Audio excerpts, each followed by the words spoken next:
हाँ जी, अगला एलओएस देखते हैं। अब इसमें क्या करना है पता है अपने को, मेजर टाइप्स ऑफ सिक्योरिटीज बतानी है आपको कि अलग अलग टाइप की सिक्योरिटीज क्या होती है, करेंसीज बताओ अलग अलग करेंसीज कौन सी होती है, कॉन्ट्रैक्ट समझाओ अलग अलग टाइप के कॉन्ट्रैक्ट्स कौन से होते हैं, कमोडिटीज बताओ हमको अलग अलग कमोडिटीज, रियल असेट्स बताओ कौन सी होती है इन एन ऑर्गेनाइज्ड मार्केट, है ना, इंक्लूडिंग उनके कैरेक्टरिस्टिक्स और उनके मेजर सब टाइप्स क्या है, उसके ऊपर बात होगी। ठीक है, तो एक एक करके आ जाओ, ये भी बहुत आसान है, मेजॉरिटी चीजें तो कवर्ड ही है इसमें भी, बट फिर भी आ जाओ एक एक करके। चलो, सिक्योरिटीज, ठीक है, क्लासिफाइड एज फिक्स्ड इनकम और इक्विटी, हाईलाइट करना है आपको। Individual securities can be combined in pool investment vehicle, pooled investment vehicle को अंडरलाइन करो और ऊपर हाईलाइट करके लिख दो लाइक म्यूचुअल फंड। क्या म्यूचुअल फंड एक पूल्ड इन्वेस्टमेंट व्हीकल ही होता है क्या? सब लोगों का पैसा एक साथ मिलाया जाता है और उस इकट्ठे पैसे से एक साथ शेयर खरीदे जाते हैं, सिंपल सी बात है। ठीक है, corporations and government most common issuer of individual securities, individual securities को इशू कौन करता है? या तो कॉरपोरेशन करेगा या गवर्नमेंट करेगी। ठीक है, initial sale of securities is called an issue. ठीक है, कॉल्ड एन इशू जो है उसको अंडरलाइन करके नीचे लिखना, आईपीओ को बोलते हैं पब्लिक इशू। सुना है आपने कभी ये वर्ड? आईपीओ को पब्लिक इशू बोलते हैं कि ये कंपनी अपना पब्लिक इशू लाने की तैयारी कर रही है। पब्लिक इशू मतलब दुनिया जनता के सामने, पब्लिक के सामने जाके हम हमारे शेयर इशू करेंगे पैसा लेके। ठीक है, when security sold to public, इसको हाईलाइट करना, सिक्योरिटी सोल्ड टू पब्लिक और इसके आगे लिखना डायरेक्टली बाय द कंपनी, उसी को इशू बोलते हैं ना। मेरे को एक बात बता, तू आज जाके मार्केट से हिंदुस्तान यूनिलीवर के शेयर खरीद के लाता है 25 लाख रुपए के, क्या इसको मैं ये बोलूंगा कि हिंदुस्तान यूनिलीवर ने तेरे को 25 लाख के शेयर इशू करे? बिल्कुल भी नहीं। मैं तब बोलूंगा क्या, जब तू हिंदुस्तान यूनिलीवर के आईपीओ के अंदर जाके इन्वेस्ट करता है और हिंदुस्तान यूनिलीवर इशू करता है, या हिंदुस्तान यूनिलीवर कोई फंडिंग रेस कर रहा है और तू एज अ क्वालिफाइड इन्वेस्टर उस फंडिंग के अंदर जाके पार्टिसिपेट करता है, और तेरे को प्राइवेट प्लेसमेंट बोलते हैं इसको, कि कंपनी ने डायरेक्टली जनता के पास नहीं गई, दो चार पांच इन्वेस्टर्स को बुलाया, उनको समझाया अपना बिजनेस मॉडल और उनको शेयर बेच दिए। ठीक है, चलिए आगे देखना, फिक्स्ड इनकम सिक्योरिटीज, उसमें ऊपर लिखना, हाईलाइट सिर्फ फिक्स्ड इनकम सिक्योरिटीज को करना और वहां से लिखना promise to pay interest and borrowed funds in future, future dates. ठीक है, इसमें कुछ भी हाईलाइट नहीं करवाऊंगा मैं आपको, मतलब आपको अगर ये लग रहा है अब लिखना है तो लिख दो, शॉर्ट टर्म लिख लो, हाईलाइट करो, सेकंड सेकंड में लिखना short term maturity less than 1 or 2 years, long term maturities are longer than 5 to 10 years, intermediate term maturity fall in middle। ठीक है, इसके बाद although terms are used loosely, ना terms are used loosely, highlight करना terms are used loosely, bonds are generally long term, bonds generally long term में bonds word use किया जाता है। ठीक है, notes are intermediate term, notes वो तेरे को एक promissory note देगा, ठीक है, ऐसा बोलते हैं। ठीक है, क्रेडिट नोट मिलेगा तो वो इंटरमीडिएट टर्म्स के लिए होता है, सिर्फ शब्दों का फेला है, बात तो वही है, मैंने तुझे पैसा दिया है, तू मुझे इंटरेस्ट देगा और मेरा पैसा वापस करेगा। ठीक है, commercial paper refers to short term debt. ठीक है, government issue bills, banks issue certificate of deposit, FD जिसको आप बोलते हो, काम वही है, नाम अलग अलग है बस सबके। Repurchase agreements, borrower sell a high quality asset and has both the right and obligation to repurchase it in the future। इसको रीपर्चेज अग्रीमेंट बोलते हैं, ठीक है। इसके बाद वाली लास्ट लाइन हाईलाइट करना, repurchase agreement can be termed as short as 1 day. इसके बाद लिखना, इसको अंडरलाइन भी करना और हाईलाइट भी करना, repurchase agreement can be terms as short as 1 day, और फिर वहां लिखना ओवरनाइट लेंडिंग। मेरे को एक बात बताओ, मैं आपको समझाता हूं रेपो होता कैसे है, ठीक है। ये आरबीआई है और ये एचडीएफसी बैंक है। एचडीएफसी बैंक को लोन की रिक्वायरमेंट है। एचडीएफसी बैंक लोन लेने जाएगी आरबीआई के पास। आरबीआई बोलेगा कुछ गिरवी रखना पड़ेगा, है ना। बैंक बोलेगा सर मुझसे क्या गिरवी, मैं तो आपका ही बच्चा हूं। तो बोले बच्चा बच्चा साइड में, घर और व्यापार को हम मिक्स नहीं करते हैं, ठीक है। बच्चे हो तो आप घर पे आके कॉफी पी के जाओ, बट अभी आप लोन लेने आए हो तो आपको कुछ गिरवी रखना पड़ेगा। तो बोले सर मेरे पास धन दौलत तो है नहीं, लॉकर्स हैं वो आप गिरवी रख लो। बोले लॉकर तेरे नहीं है, लॉकर तो कस्टमर्स के हैं, तेरे पास क्या है वो बता। तो एचडीएफसी बैंक बोलता है सर मेरे पास है ना गवर्नमेंट सिक्योरिटीज है। कितने की है? 500 करोड़ रुपए की गवर्नमेंट सिक्योरिटीज है, मैं उनको गिरवी रख सकता हूं, ठीक है।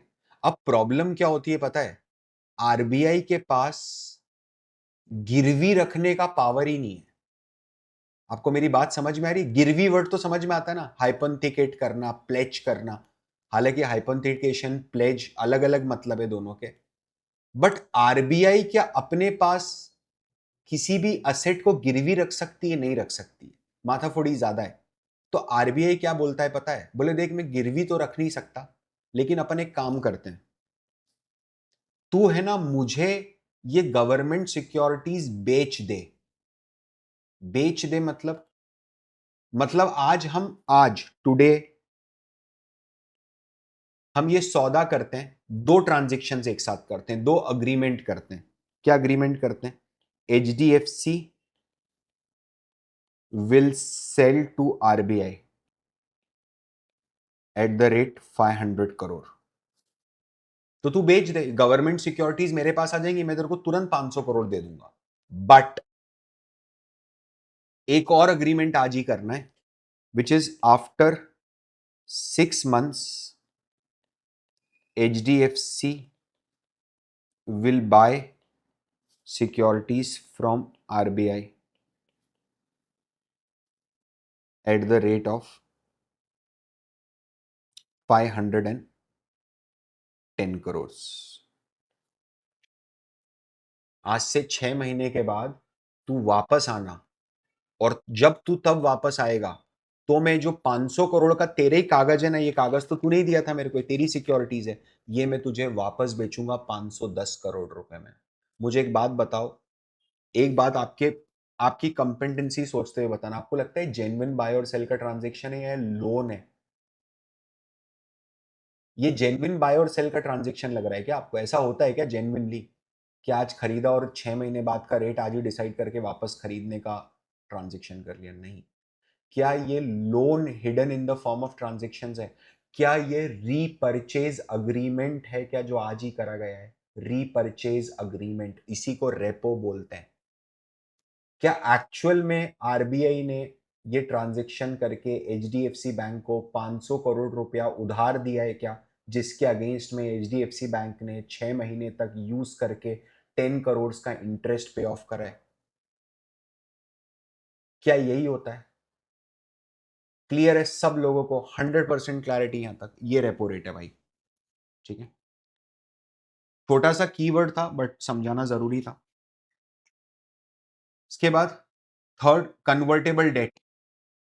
Date investor can exchange for a specified number of equity shares of issuing firm। Highlight करना इसको पूरा और उसके आगे लिख देना इशुइंग फर्म के आगे in future. In future. Vodafone idea नाम सुना है कंपनी का? वोडाफोन आइडिया ने गवर्नमेंट से डेट लिया था, गवर्नमेंट के बैंक्स से। वोडाफोन आइडिया ने क्या डेट का रीपेमेंट करा? बिल्कुल भी नहीं। वोडाफोन आइडिया ने क्या बोला पता है? पैसा नहीं है मेरे पास आपको वापस देने के लिए। तो बोले क्या करें फिर? कंपनी बंद करवा दें? तो बोले कंपनी बंद करवा दोगे तो फिर तो पैसा और नहीं मिलना है ना? तो हम दोनों का फायदा इसी में है कि कंपनी चलती रहे। तो बोले लेकिन मेरे को तो मेरा पैसा चाहिए ना बापू। तो बोले पैसा तो नहीं दे सकता, एक काम कर सकता हूँ। क्या काम करेगा? तो बोले देखो मेरे को आपको 100 करोड़ वापस करने ना, 100 करोड़ कैश मत लो, आप 100 करोड़ के शेयर्स ले लो। तो बोले यार शेयर्स मेरे किस काम के? तो बोले शेयर्स आप 100 करोड़ के ले लो, मार्केट में जाके बेच देना, आपको आपका पैसा मिल जाएगा। यस और नो? क्या आसानी से मिल सकता है? अरे तू बता ना, तेरे पास दो ऑप्शन है। तूने किसी को 1 करोड़ रुपए दिया है, तेरे पास दो ऑप्शन है। वो बोल रहा है भाई मेरे पास कैश तो नहीं है, तो तू भूल जा पैसा तेरा, आज के बाद तेरे को तेरा पैसा नहीं दूंगा। या फिर वो बोल रहा है मेरे पास कैश नहीं है, लेकिन मेरे पास 1 करोड़ के रिलायंस के शेयर्स रखे हुए हैं, तू वो मेरे से ले ले। तू कौन सा ऑप्शन पिक करेगा? ऑप्शन ए या ऑप्शन बी? ऑप्शन ए में you will not get anything, option B में यू कैन गेट रिलायंस के शेयर्स। बट सर उसने मेरे को 1 लाख का रिलायंस का शेयर दिया, और जब मैं बेचने गया तब वैल्यू 98,000 ही रह गई। अरे तो 98,000 मिल गया ना, पहले वाले में तो पूरा 1 लाख डूब रहा था। लॉजिक समझ में आ रहा है आपको? मतलब 1 करोड़ पूरा डूब रहा था, या 98 लाख मिल तो गया, कम से कम कुछ तो मिला। ठीक है, तो वोडाफोन आइडिया ने क्या करा? गवर्नमेंट को शेयर्स इशू कर दिए, है ना? और अब आपको समझना पड़ेगा, एज एन इंडिविजुअल अगर मेरे पास शेयर इशू होंगे तो मैं तो तुरंत मार्केट में जाके बेच सकता हूं, लेकिन उसने गवर्नमेंट को 40% शेयर इशू करे अपनी कंपनी के। तो गवर्नमेंट क्या मार्केट, ओपन मार्केट में 40% शेयर बिकते हैं क्या किसी कंपनी के? कैसी बात कर रहे हो? तो अब गवर्नमेंट क्या छोटे छोटे इन्वेस्टर्स ढूंढेगी, छोटे छोटे हेज फंड्स, वीसीस जो इसमें इन्वेस्ट करना चाहते हो, गवर्नमेंट धीरे धीरे उनको देगी। ठीक है, इसको कन्वर्टेबल डेट बोलते हैं, बस बेसिक था बहुत। इसके नीचे इक्विटी सिक्योरिटीज हाईलाइट करना। Equity securities represent ownership. First वाला कॉमन स्टॉक, हाईलाइट कीजिए, common stock residual claim on a firms asset, इसको भी हाईलाइट करना। और ये जो रेसिडुअल क्लेम है उसके ऊपर छोटी सी जगह वहां लिखो जो बचा सब अपना, जो आखिरी में बच गया सब मेरा है, रेसिडुअल क्लेम है, मैं आखिरी में लूंगा। ठीक है, on firms asset. Common stock dividends are paid only after interest is paid to debt holders. Common stock मतलब जो सामान्य इक्विटी शेयर होल्डर्स होते हैं, जो आप बाजार में शेयर लेते हो रिलायंस का, तो उनको तो डिविडेंड तभी मिलेगा जब तूने इंटरेस्ट पे कर दिया होगा, है ना? क्योंकि रेसिडुअल क्लेम है ना, प्रॉफिट में से इंटरेस्ट पे करना है, टैक्स पे करना है, उसके बाद अगर कुछ पैसा बचेगा और मैनेजमेंट को जरूरत नहीं है उस पैसे की, तब डिविडेंड मिलेगा, है ना? डिविडेंड मिलना राइट नहीं होता है कॉमन स्टॉक होल्डर के लिए। Dividends only after the interest is paid to debt holder and dividends are paid to preferred stock holders. ठीक है, इसको भी हाईलाइट करना। Event of firm, in event of firm liquidation, debt and preferred stockholders have priority over common, usually paid in full before common stockholder receive any payment।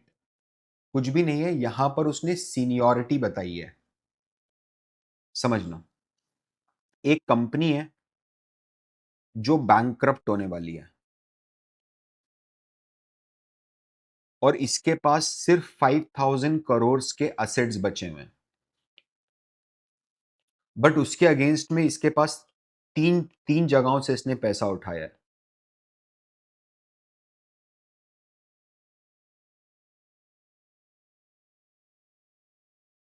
यहां से इसने उठाया है 2,000 करोड़, यहां से इसने उठाया 2,000 करोड़, और यहां से इसने उठाया 4,000 करोड़। कंपनी बैंक्रप्सी की कगार पे खड़ी हुई है। ठीक है, 5,000 करोड़ हमने असेट बेचे और हमने कैश टेबल पे लाके इकट्ठा कर दिया है। सबसे पहला पेमेंट किसको होगा? डेट को होगा। क्यों? क्योंकि क्या डेट सबसे कम रिस्क ले रहा है, डेट मालिक थोड़ा ना है कंपनी का, तो सबसे पहले तो आपको बाहर वाले को चुकारा करना पड़ेगा।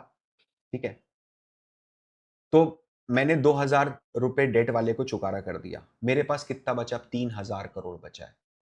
तो मैंने बोला अब तो सिर्फ मालिक ही बचे हैं ना कंपनी के, डेट बाहर वाले तो चले गए, तो अब तो मालिकों में बराबर बांट देते हैं। बोले नहीं नहीं, ऐसे बराबर नहीं बंटता। एक मालिक है जो फट्टू मालिक है, मतलब फट्टू मालिक यानी मतलब जब मैं उसके पास पैसा लेने गया ना और मैंने उसको बोला कि यार तू मालिक बन जा कंपनी का, मैं तेरे को शेयर इशू कर देता हूं, तो मेरे को क्या बोलता है पता है? कि यार तू मेरे को गारंटी दे कि तू मेरे को हर साल डिविडेंड देगा, तू मेरे को गारंटी दे कि तू दूसरे लोगों से पहले मेरे को डिविडेंड देगा, दूसरे लोग मतलब कॉमन स्टॉक होल्डर से पहले मुझे डिविडेंड देगा, और तू मेरे को गारंटी दे कि अगर कंपनी कभी बंद हो गई तो कॉमन स्टॉक वालों से पहले तू मुझे पे ऑफ करेगा। ठीक है, तो ये सारी गारंटी तो वो मांग रहा है, लेकिन उसके अगेंस्ट में क्या मैं उसको इक्वल कंट्रोल दे सकता हूं क्या जो कॉमन स्टॉक होल्डर्स को मिलता है?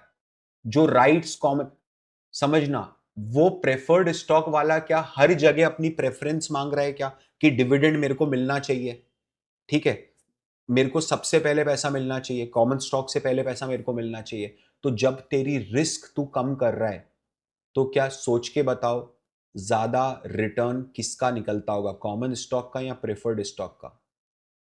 ज्यादा रिटर्न कॉमन स्टॉक का निकलता होगा। तो इसका मतलब ये है कि प्रेफर्ड स्टॉक में अगर रिस्क कम है तो क्या रिवॉर्ड भी बहुत कम है क्या? रिवॉर्ड भी लिमिटेड ही है, वो प्रेफर्ड स्टॉक है। ठीक है, अच्छा यहां पर क्या है ना, बहुत सारे अलग अलग तरीके के प्रेफर्ड स्टॉक्स होते हैं, समझना, टेंशन मत लेना, सिर्फ मजे लेने के लिए सुनो। जैसे एक होता है क्यूमुलेटिव प्रेफर्ड स्टॉक। मतलब क्या होता है? जैसे डिविडेंड बांटना था इस साल, है ना, अगर इस साल प्रॉफिट होता तो 10 रुपया में प्रेफर्ड स्टॉक को डिविडेंड दे देता। तो इस साल प्रॉफिट नहीं हुआ, तो प्रॉफिट नहीं हुआ तो तुम मालिक हो, प्रेफर्ड हो, अनप्रेफर्ड हो, कॉमन हो, डजेंट मैटर। अगर प्रॉफिट नहीं हुआ है तो डिविडेंड नहीं मिलेगा, क्योंकि डिविडेंड बोला ही जाता है लाभांश, लाभ का अंश। It's a part of profit. When there is no profit there is no dividend. But क्यों, अगर आपका प्रेफर्ड स्टॉक क्यूमुलेटिव नेचर का, ये है नहीं सिलेबस में, सिलेबस के बाहर बता रहा हूं, अगर आपका preferred stock cumulative in nature है, तो अगले साल जो प्रॉफिट आएगा ना, उसमें आपको सबसे पहले पिछले साल का, इस साल का डिविडेंड मिलेगा, फिर आपको अगले साल का डिविडेंड मिलेगा, और फिर अगर कुछ बचता है तो कॉमन स्टॉक होल्डर्स को बटेगा। क्या बेसिक समझ में आ रहा है? क्यूमुलेटिव प्रेफरेंस शेयर्स मतलब आपका डिविडेंड क्यूमुलेट होता जाता है, एक्यूमुलेट होता जाता है, जब तक आपको मिलेगा नहीं। तो अगर आप कंपनी में 5 साल से नुकसान चल रहा है, ठीक है, और छठे साल प्रॉफिट हुआ, तो छठे साल पहले सबसे पहला पेमेंट डेट के बाद सबसे पहले कंपनी क्या क्यूमुलेटिव प्रेफर्ड स्टॉक का पेमेंट करेगी क्या? क्यूमुलेटिव। फिर उसके बाद नॉन क्यूमुलेटिव का करेगी, और फिर आखिरी में कॉमन स्टॉक होल्डर्स को पैसा मिलेगा। इतना तो समझ में आ गया सब लोगों को, इसमें कोई लॉजिक प्रॉब्लम नहीं है? हाईलाइट कीजिए।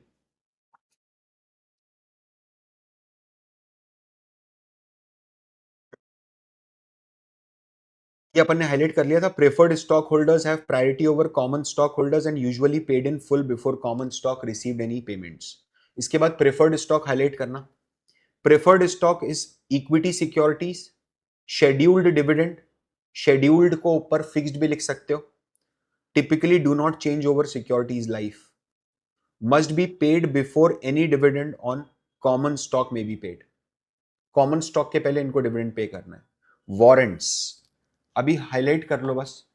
Warrant are similar to option, give holder the right to buy firms equity shares at a fixed exercise price prior to warrant expiration. Warrant होता क्या है मैं आसानी से समझा देता हूं आपको। जैसे मान लो आप, मैं कंपनी का सीईओ हूं, या मैं कंपनी में एमडी हूं, मैनेजिंग डायरेक्टर हूं, I am not a CEO, या कंपनी का सीएफओ हूं, चलो एक मिनट के लिए मालिक से अलग हट जाता हूं मैं, तो I am the CFO of the company. Company ने बहुत अच्छे प्रॉफिट्स करे हैं, कंपनी ने अपने इंटरेस्ट एक्सपेंसेस को कंट्रोल कर लिया इस साल, जिसके कारण मार्जिन इंक्रीज हो गया है, तो मैंने अच्छा काम करा है, तो मैनेजमेंट मुझे रिवॉर्ड करना चाहता है। तो मैनेजमेंट रिवॉर्ड करना चाहता है, तो मैनेजमेंट क्या बोलता है पता है? मैनेजमेंट बोलता है यार शाबाश तूने बहुत अच्छा काम करा, है ना, हम तेरे को बोनस दे देते हैं। तो मैं तो सीएफओ हूँ कंपनी का, मैंने बोला मेरे को अगर आप 3 करोड़ का बोनस दे दोगे तो अगले महीने तेल कैसे खरीदोगे? कंपनी के पास इतना कैश नहीं है कि वो मुझे बोनस दे दे। तो बोले यार बात तो तूने अच्छी करी है, लेकिन हमको तेरे को इनाम तो देना है, तो कोई तरीका है क्या? तो बोले हाँ एक तरीका है। क्या तरीका है? तो बोले आप एक काम करो, आप मेरे को वारंट इशू करके दे दो। वारंट इशू करके दे दो मतलब आप एक कागज पे मेरे को लिख के दे दो कि मैं इस कागज को दिखा के 10,000 शेयर्स मैं कंपनी के पास कभी भी आऊंगा अगले 2 साल में ये कागज लेके, और इस कागज पे जो 10,000 शेयर्स लिखे हुए हैं ये कागज मैं आपको दूंगा, साथ में मैं आपको कुछ छोटा सा अमाउंट दूंगा, एक डिस्काउंटेड वैल्यू ऑफ शेयर। ठीक है, जैसे मान लो आज अगर शेयर का प्राइस 100 रुपीज चल रहा है, तो वारंट में लिखा हुआ रहेगा, ये वारंट है, इस पे लिखा है कि जो सीएफओ है कंपनी का अगर वो आपके पास आता है तो आप उससे ये कागज लेना, और उससे साथ में 100 रुपीज वाला शेयर जो आज 100 का है उससे 5 रुपए एक शेयर के ले लेना, मतलब 50,000 रुपीज और एक कागज उससे लेना, और उसको 10,000 शेयर या इशू कर देना। तो मुझे क्या फ्यूचर में इस कागज के अगेंस्ट में शेयर्स मिलेंगे क्या? ये कूपन है क्या? कूपन होता है ना, अपन रेस्टोरेंट्स में जाते हैं, मेले में जाते हैं तो कूपन लेते हैं, सेम कूपन है। ठीक है, तो सर वो डायरेक्ट स्टॉक क्यों नहीं इशू कर रहे हैं? ये भी तो कर सकते हैं। वारंट क्यों इशू करते हैं? कारण क्या होता है पता है? डायरेक्ट स्टॉक अगर मैं इशू करता हूं ना तो मुझे मार्केट प्राइस पे इशू करना पड़ेगा।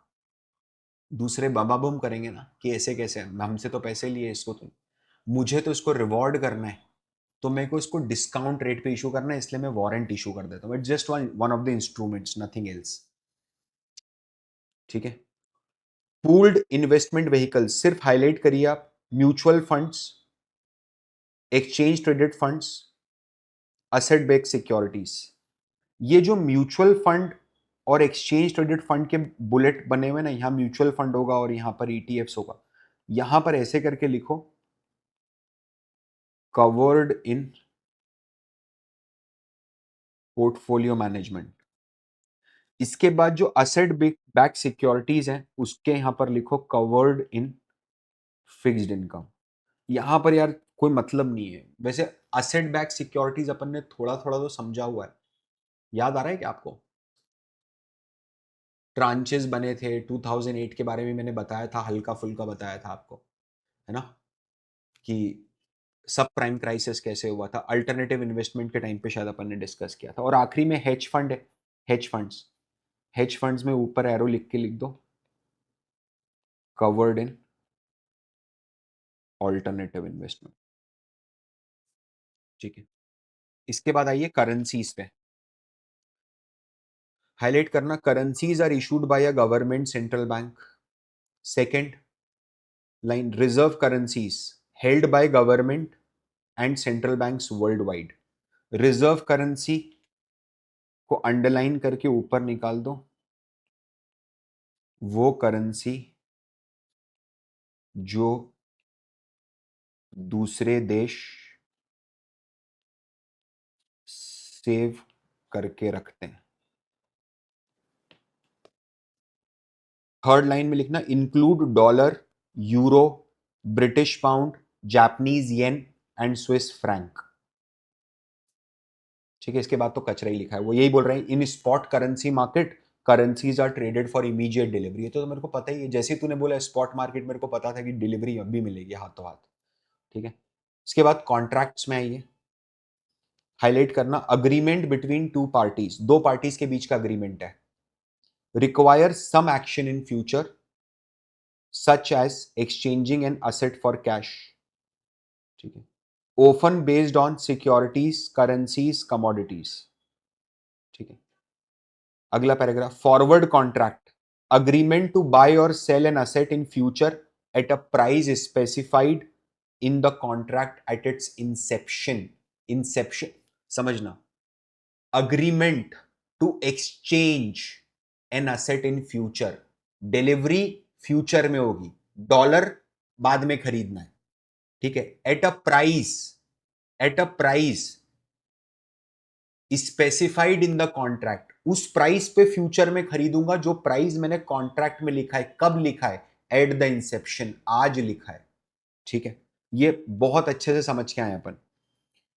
इसके बाद लिखना, फ्यूचर्स कॉन्ट्रैक्ट हाईलाइट कीजिए, similar to forward contract highlight करो, similar to forward contract except they are standardized as to amount, asset characteristics and delivery time, and are traded on exchange so that they are liquid.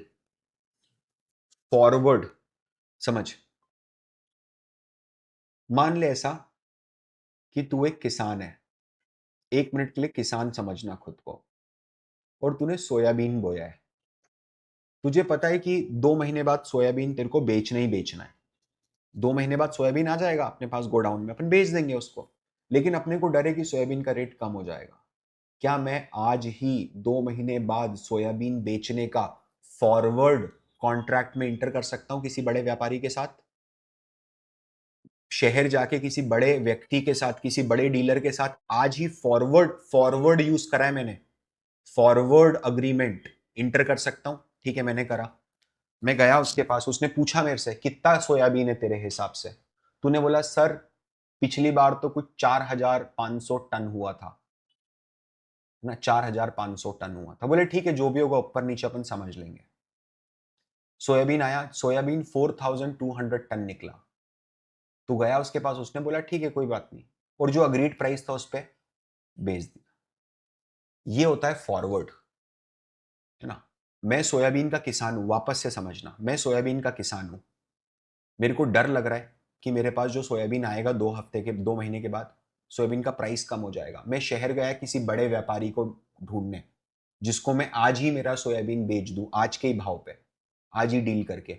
But मुझे कोई व्यापारी मिला ही नहीं, कोई नहीं था ना जो खरीदने को तैयार हो 2 महीने बाद का सोयाबीन आज। तो फिर मेरे को किसी ने बताया कि तुम एक काम करो, तुम MCX में, मल्टी कमोडिटी एक्सचेंज में अकाउंट ओपन करो, और तुम सोयाबीन को आज ही सेल कर दो 2 महीने बाद के लिए। लेकिन प्रॉब्लम क्या है पता है? जब मैं एक्सचेंज में जाके सोयाबीन का फ्यूचर सेल करता हूं आज ही, फ्यूचर में सोयाबीन को आज सेल कर देता हूं, ठीक है, तो उसमें प्रॉब्लम होगी। क्या प्रॉब्लम होगी? क्या एग्जैक्ट 4,500 टन जरूरी है मिल जाए? ऐसे तो एक्सचेंज में जाके हर आदमी अपने अपने हिसाब से बोलेगा कि मेरे को 250 ग्राम सोयाबीन बेचना है। ऐसा होता है क्या? क्या वहां पर स्टैंडर्डाइज्ड होता है कि आपको मिनिमम 10,000 टन बेचना पड़ेगा? मतलब आपको 10,000 टन का एक्सपोजर लेना पड़ेगा। The quantity is standardized. आप अगर मुझसे गोल्ड ले रहे हो, समझना, और मैं आपको इंसिस्ट करता हूं, मतलब मैं आपसे गोल्ड ले रहा हूं और मैं आपको इंसिस्ट करता हूं कि मुझे तो 18 कैरेट गोल्ड नहीं चाहिए, तो आपने बोला सर 22 ले लो। तो मिला नहीं, मेरे को तो 22 भी नहीं चाहिए। तो बोले सर फिर कितने कैरेट गोल्ड चाहिए आपको? मेरे को 19.5 कैरेट गोल्ड चाहिए। तो बोले ये कौन सी चिरांद है 19.5 कैरेट? बोले बस चाहिए, इच्छा है, पैसे वाला हूं, ऐसी इच्छाएं रहती है मेरी। 19.5 कैरेट। क्या मैं तेरे साथ फॉरवर्ड एग्रीमेंट कर सकता हूं 19.5 कैरेट का? बिल्कुल कर सकता हूं, क्योंकि ये तेरे और मेरे बीच की बात है, कस्टमाइज्ड है। लेकिन तू जब बाजार में जाता है, NSE में जाएगा, काइट ऐप ओपन करेगा, MCX के थ्रू परचेस करने की कोशिश करेगा गोल्ड, तो क्या गोल्ड की क्वालिटी तेरे को मिलेगी 19.5 कैरेट की? तेरे अकेले के लिए थोड़ा ना एक कॉन्ट्रैक्ट बना देंगे भाई। वहां पर दो तरीके का गोल्ड बिकता है, एक 24 कैरेट और एक 18 कैरेट। तो कैरेक्टरिस्टिक डिफाइंड होते हैं फ्यूचर्स में, ठीक है, प्राइस स्टैंडर्डाइज होता है। क्या ये चीज समझ में आ रही है सब लोगों को? यहां तक समझ में आ रही है? इसके बाद स्वैप कॉन्ट्रैक्ट, पहले समझना स्वैप क्या होता है, उसके बाद बात करेंगे, ठीक है। ये मिस्टर ए है, ये मिस्टर ए है, ठीक है। इनको लोन लेना था, इन्होंने लोन ले लिया। इन्होंने क्या करा, इन्होंने फ्लोटिंग रेट पे लोन लिया, मतलब रेट ऊपर नीचे होते रहेंगे लोन के। मिस्टर बी है, मिस्टर बी ने भी लोन लिया, इन्होंने फिक्स्ड रेट पे लोन लिया। अब हो क्या रहा है पता है, और ये रिक्वायरमेंट है, आपको एग्जैक्ट अपोजिट रिक्वायरमेंट वाला बंदा मिलना चाहिए स्वैप को एग्जीक्यूट करने के लिए। तो मिस्टर ए ने जब लोन लिया तो उसने फ्लोटिंग रेट पे लोन लिया, रेपो रेट +2%, से फॉर एग्जांपल रेपो रेट +2%, या बैंक रेट +2%, BR +2%। और मिस्टर बी ने जो लोन लिया, उन्होंने फिक्स 7% पे लोन लिया। अब हो क्या रहा है पता है, ए को लग रहा है कि मैंने गलती कर दी फ्लोटिंग पे रेट लोन लेके, क्योंकि अब फ्यूचर में तो इंटरेस्ट रेट बढ़ जाएगा, तो काश कुछ ऐसा होता कि मुझे फिक्स्ड रेट पे करना पड़ता, ठीक है। बी क्या सोच रहा है पता है? बी सोच रहा है कि यार मैंने फिक्स्ड रेट पे लोन लेके गलती कर दी, फ्यूचर में तो रेट कम हो जाएंगे, काश ऐसा कुछ होता कि मेरे को फ्लोटिंग रेट पे करना पड़ता। अब होगा क्या, एक बार में ध्यान से समझना। ए और बी मिलके एक दूसरे के साथ एक स्वैप में इंटर होंगे। स्वैप समझते हो? स्वैप का मतलब होता है अदला बदली। स्वैप बोलते हैं, स्वैप बोलते हैं, एक ही बात है। ए क्या करेगा पता है? ए चाहता क्या है? ए फिक्स्ड में पेमेंट करना चाहता है या फ्लोटिंग में पेमेंट करना चाहता है? ए क्या चाहता है? ए तो फिक्स्ड में, ए ने लोन फ्लोटिंग का लिया है, बट ए अब चाहता है कि ऐसा कुछ हो जाए कि मैं तो हर महीने फिक्स्ड इंटरेस्ट पे करूं। फिक्स्ड। तो ए क्या करेगा पता है? ए विल पे बी फिक्स्ड। ठीक है। एंड बी क्या करेगा? B will pay a floating. अब जरा देखो, ये बी, ये ए के पास, ए को अपने बैंक को फ्लोटिंग में पे करना है, बट वो एक्चुअल में ए कर रहा है या वो बी ए को पैसा दे रहा है और फिर ए बैंक को दे रहा है? बी ए को पैसा दे रहा है और ए बैंक को दे रहा है। समझ में आ रही है बात? और बी की कंडीशन देखो, बी को अपने बैंक को फिक्स्ड रेट में पे करना है, लेकिन एक्चुअल आउटफ्लो जो जेब में से पैसा जा रहा है बी का, वो फिक्स नहीं जा रहा है, वो तो फ्लोटिंग जा रहा है, राइट? और बी के बिहाफ पे ये पे कौन कर रहा है? ये ए पे कर रहा है। ए क्या कर रहा है? फिक्स्ड बी को दे रहा है और बी फिर बैंक में जाके, ये होता है स्वैप। समझना, जैसे मैंने अभी इंटरेस्ट रेट फिक्स्ड और फ्लोटिंग बताया, क्या करेंसी स्वैप भी हो सकता है क्या? करेंसी स्वैप भी हो सकता है, बिल्कुल हो सकता है। ए ने लोन लिया यूएस डॉलर में, ठीक है, उसको मान लो हर महीने $500 की किस्त भरनी है। अब उसको डर लगता है कि यार हर महीने $500 कौन भरे, इससे अच्छा मेरे को एक रेट बता दे कि ये फिक्स्ड रेट में भरता रहूं। तो मैं किसी ऐसे आदमी के साथ इंटर कर जाऊंगा जिसको फिक्स्ड पेमेंट चाहिए, जिसको फिक्स्ड पेमेंट पे करना है और उसको फ्लोटिंग डॉलर्स में पेमेंट चाहिए। ठीक है, तो it is very similar, highlight कीजिए। स्वैप, और इसको अपन डेरिवेटिव्स में और समझेंगे, don't worry. Swap contract, two parties make payment that are equivalent to one asset being traded for other. In simple interest rate swap, floating rate interest payments are exchanged for fixed rate. नीचे fourth line, currency swap, loan in one currency for loan of another currency for time period. Equity swap, exchange of return on equity index for interest payment on debt instrument. Highlight कर लीजिए बस। ठीक है, और ये option contract जो है, इसमें सिर्फ ऑप्शन कॉन्ट्रैक्ट को हाईलाइट करना और इसके आगे लिख देना डेरिवेटिव्स। डेरिवेटिव्स में कवर्ड। अभी दिमाग मतलब अभी मत लगाओ इसमें कोई बात। या इसके बाद देखिए इंश्योरेंस कॉन्ट्रैक्ट, हाईलाइट कीजिए बस। Cash amount, insurance contract page cache amount if future event occur. मैंने इंश्योरेंस का कॉन्ट्रैक्ट करा एक कंपनी से कि अगर मेरे खेत में बाढ़ आ गई या इस साल अगर रेन ज्यादा आ गई, ठीक है, तो आप मुझे पेमेंट कर दोगे इंश्योरेंस का। तो आई हैव इंश्योरेंस कॉन्ट्रैक्ट से मुझे कैश मिलेगा किसी फ्यूचर इवेंट के अकर होने पे। ठीक है, use to hedge unfavourable unexpected events. ठीक है, अनफेवरेबल और अनएक्सपेक्टेड इवेंट्स को आप हेज कर सकते हो। आज ही मैं मर गया तो मेरे परिवार का क्या होगा? Unfavourable unexpected event, I can hedge it by buying term insurance, as good as that, right? नीचे देखिए, उसके नीचे क्रेडिट डिफॉल्ट स्वैप, हाईलाइट करना। फॉर्म ऑफ इंश्योरेंस, ये भी इंश्योरेंस का एक फॉर्म है। Makes a payment if an issuer default on its bond, पूरा हाईलाइट कर लो पहले। Used by bond investor to hedge default risk, समझना है इधर। जैसे मान लो सुजलॉन करके एक कंपनी है, आपने क्या करा, आपके पास 10 करोड़ रुपीस थे, तो आपने 10 करोड़ रुपीस से सुजलॉन के बॉन्ड्स को बाय कर लिया। सब बराबर आ रहा है, हर चीज एकदम परफेक्ट चल रही है, टाइम पे हर महीने इंटरेस्ट का पेमेंट आ जाता है, ठीक है, टाइमली सब कुछ सही है, बट फिर भी डर लग रहा है।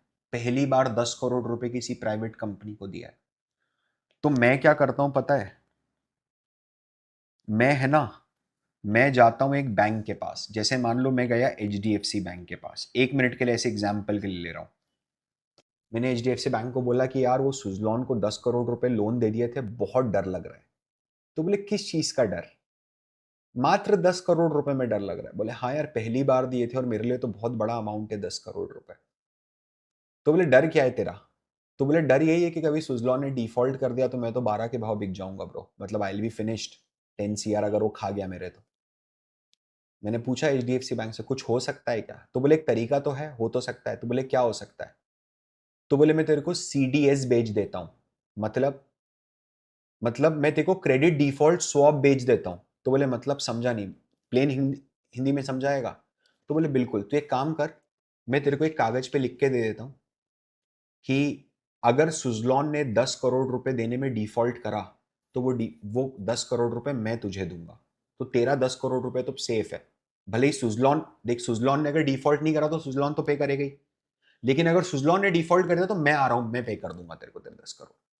तूने झप्पी वप्पी डाली, उसको बोला यार बादशाह तू ही सबसे बड़ा भाई है मेरा। बोले भाई भाई कुछ नहीं है, मैं कसाई हूँ, ठीक है, आई एम अ बैंक, ठीक है, मैं तेरे को एक कागज दे रहा हूँ, इसके अगेंस्ट में तू मेरे को प्रीमियम दे।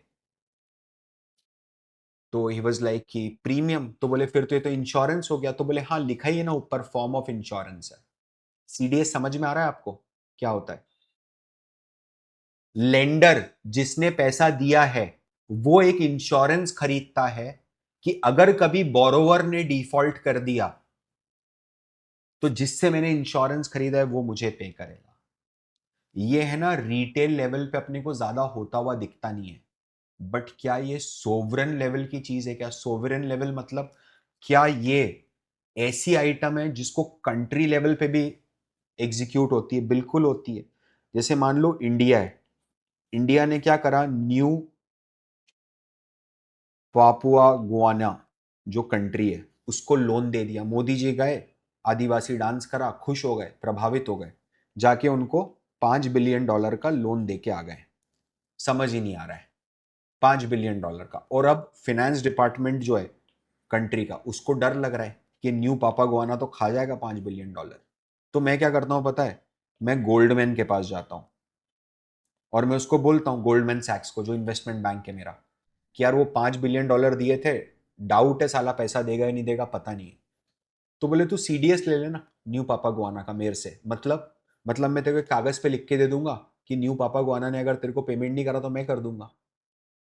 तो बोले इसके अगेंस्ट में देखो, बोले हाँ प्रीमियम देनी पड़ेगी बस, और क्या, बाकी तो तू मेरा भाई है, कुछ भी हुआ तो मैं खड़ा हूं। हाईलाइट कीजिए, credit default swap form of insurance makes payment if an issuer default on its bond, can be used by bond investor, जिसने पैसा डाला है वो यूज कर सकता है, टू हेज डिफॉल्ट रिस्क से बचने के लिए, ठीक है। Can also be used bye parties that will experience losses if issuer experience financial distress. जरूरी नहीं है कि बैंक करप्ट हो गया तभी डिफॉल्ट स्वैप होगा, अगर उसको डिस्ट्रेस हो गया तो मेरे को फाइनेंशियल लॉसेस हो सकते हैं। मेरे को एक बात बताओ, क्या टाटा कंसल्टेंसी सर्विसेज यूएस का CDS खरीद सकता है क्या? बिल्कुल खरीद सकता है। समझना मेरी बात, ध्यान से समझ। यूएस गवर टाटा कंसल्टेंसी सर्विसेज का तो पूरा रेवेन्यू अमेरिका से आ रहा है, ये तो पता है अपने को, है ना। At any given point of time में मान के चलता हूं, अभी आपको ऐसे एग्जांपल समझाने के लिए, कि आज की डेट में मेरे को $10 मिलियन लेने अमेरिका के अलग अलग क्लाइंट से। तो पार्टी कौन है जिनसे लेना है? क्लाइंट है। क्लाइंट डिफॉल्ट नहीं करेगा, कोई प्रॉब्लम नहीं है, तो फिर क्रेडिट डिफॉल्ट स्वैप की जरूरत नहीं है। नहीं, जरूरत है। क्यों लिएगा पता है? TCS जाके अमेरिका का, यूएस का CDS ले लेगी। कारण, अगर कल को मान लो 2 महीने, एक हफ्ते में यूएस की इकोनॉमी का बट्टा बैठ जाता है, तो क्या मेरे लिए दिक्कत हो जाएगी? मेरा पैसा रुक जाएगा? बात समझ में आ रही है? उसका, मेरे क्लाइंट का इंटेंशन नहीं है डिफॉल्ट करने का, ठीक है, डिफॉल्ट होगा भी नहीं, मेरे को पता है वो डिफॉल्ट नहीं करेंगे, 25 साल का रिलेशन है। बट अगर यूएस में स्लो डाउन आ गया तो क्या वो पेमेंट डिले हो सकते हैं, डेफर हो सकते हैं, मुझे फाइनेंशियल डिस्ट्रेस आ सकता है, ठीक है। तो मैं डिफॉल्ट के केस के अलावा भी स्वैप खरीद सकता हूं, ठीक है। So can also be used by parties that will experience financial losses if the issuer experience financial distress, and by others who are speculating that issuer will experience more or less financial trouble than is currently expected. मतलब credit default swap क्या सट्टेबाज ले सकते हैं? बिल्कुल ले सकते हैं। मतलब क्या तू आज जाके यूक्रेन का क्रेडिट डिफॉल्ट स्वैप खरीद सकता है कि रशिया यूक्रेन पे फिर से अटैक करेगा तो यूक्रेन पूरा बर्बाद हो जाएगा और मेरी बल्ले बल्ले होगी, है ना? That is how it works. इसके बाद कमोडिटीज में हाईलाइट कर लीजिए। कमोडिटीज स्पॉट फॉरवर्ड फ्यूचर तीनों में ट्रेड करती है। Include precious metal, industrial, agriculture, energy, credit for carbon reduction, इसको अंडरलाइन भी कर लेना, क्रेडिट फॉर कार्बन रिडक्शन को, ठीक है। Both allow allow both hedger and second paragraph में futures and forwards allow hedger and speculator to participate in commodity market without having to deliver और store physical commodity. तो future और forward तो paper पे करी हुई बात है, शर्त लगाई है बस मैंने, एक्चुअल में सोयाबीन थोड़ा ना खरीदना बेचना, वैसी चीज है। रियल असेट्स, ये लास्ट है बस इस एलओएस का, खत्म करते हैं उसके बाद LOS. Real assets, real assets are real estate, equipment, machinery. Second line, traditionally held by firm, use in production. Real estates are increasingly held by institutional investors both directly and indirectly. Actually में मेरे को एक बात बता, real assets जो होती हैं वो इंडिविजुअल की कुबत है कि अल्टरनेटिव इन्वेस्टमेंट्स में असेट इन्वेस्ट करने की? बिल्कुल भी नहीं। बहुत पहले डिस्कशन करा है अपन ने। क्या तू जिसके पास खाने को रोटी नहीं है वो क्या पेंटिंग खरीदेगा क्या इन्वेस्टमेंट करने के लिए? कैसी बात कर रहे हो? जिसके पास रहने का घर नहीं, किराए के मकान, मेरा टिम्बरलैंड कैसे खरीद लेगा वो? ठीक है। तो मुझे एक बात बता, क्या इंस्टीट्यूशंस ही रियल असेट्स में इन्वेस्ट करते हैं? आपको पता है इंदौर में दो बड़े मॉल्स हुआ करते थे, एक ट्रेजर आइलैंड मॉल और एक सेंट्रल मॉल। जो ट्रेजर आइलैंड मॉल है उसका नाम है अब नेक्सस ट्रेजर आइलैंड, और जो सेंट्रल मॉल है उसका नाम है नेक्सस इंदौर। नेक्सस करके कंपनी है, पता है कौन सी कंपनी? कौन है nexus? Nexus ventures, nexus partners, it's a black rock enterprises. आप समझ नहीं रहे हो, ब्लैक रॉक ने छोटे छोटे टीयर 2 टीयर 3 सिटीज के अंदर रियल स्टेट खरीद रहा है इंडिया में। वो क्यों खरीद रहा है? क्योंकि इंडिया में रियल स्टेट अवेलेबल है इसलिए खरीद रहा है, राइट? बड़े प्लेयर्स खरीदेंगे, आप नहीं खरीद सकते, ठीक है। सेकेंड पैराग्राफ में ये buying real asset provide income tax advantage, diversification benefit. वही है, मतलब कि मैं एग्रीकल्चर इनकम करूंगा तो फ्री है, और पूरा पैसा इक्विटी में डालने के बजाय मैंने गोल्ड में भी डाला है, इसमें भी डाला है, उसमें भी डाला है। They often entail substantial management cost. हालांकि मैनेजमेंट कॉस्ट बहुत ज्यादा लगती है। मतलब मेरे पास आज 10 करोड़ रुपया है, मैं 10 करोड़ रुपए के रिलायंस इंडस्ट्रीज के शेयर्स लेके बैठ जाऊं, या फिर मैं 10 करोड़ रुपए का एक टिम्बर लैंड खरीदूं, रोज की माथाफोड़ी कहां पर होगी?